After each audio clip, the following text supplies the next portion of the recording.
umaga sa inyong lahat, sa aking mga viewers at saka subscribers.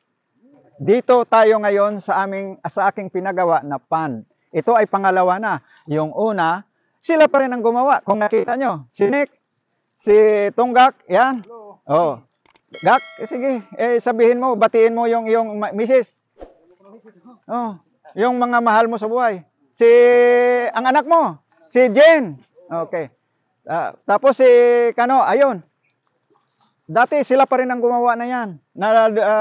Anuhan lang, napalitan lang ang isa ni Riner.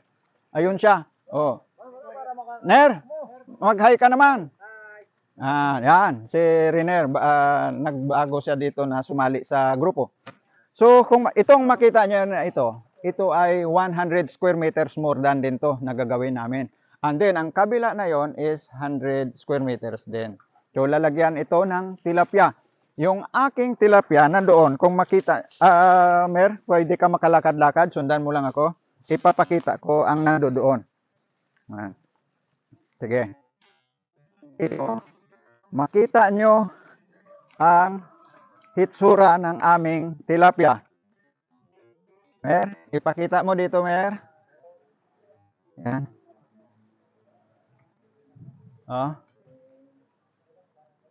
I-close up mo, Mer.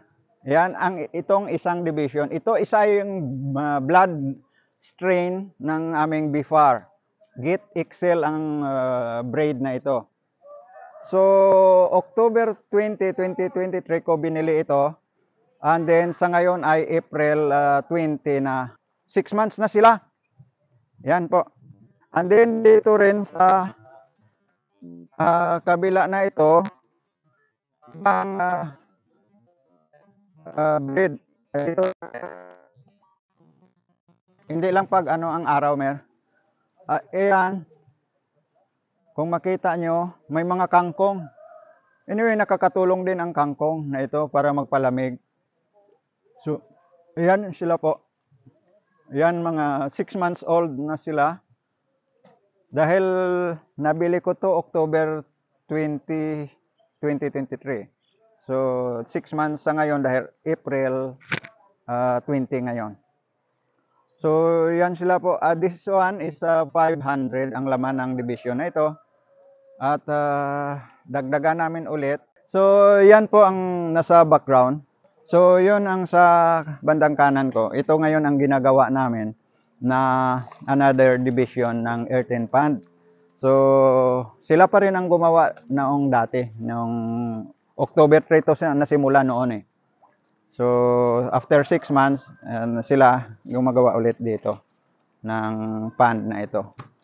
So, 100 square meters ang balak ko dyan na bawat division. And then doon, 100 square meters din.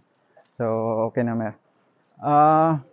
Ang plano ko ay ang laman na tilapia doon sa swimming pool at saka yung mga koi, may African hito din, ay dito ko ilalagay para at least hindi mamatay kung aming i-upgrade ang pool. So, matatapos din to mga 1 week time nila na gagawin at ililipat na namin. Ito pala, nilagyan ito ng net dahil ang malalaking ibon kung gabi ay pinupuntahan nila. Marami na kaming namamatay dito kasi kinakagat nila, and then hindi rin nila maubos kasi nakikita namin may mga naiiwan. So yun, lalagyan ko lang pa nga itong net na ito. So lalagyan pa namin ito. So yan lang po ang aking pamahagi sa inyo sa araw na to, and then hanggang sa muli sa sunod na pagkikita natin at dadagdagan ko ang clippings na ito. Okay guys, yan lang po, and take care sa inyong lahat. Bye!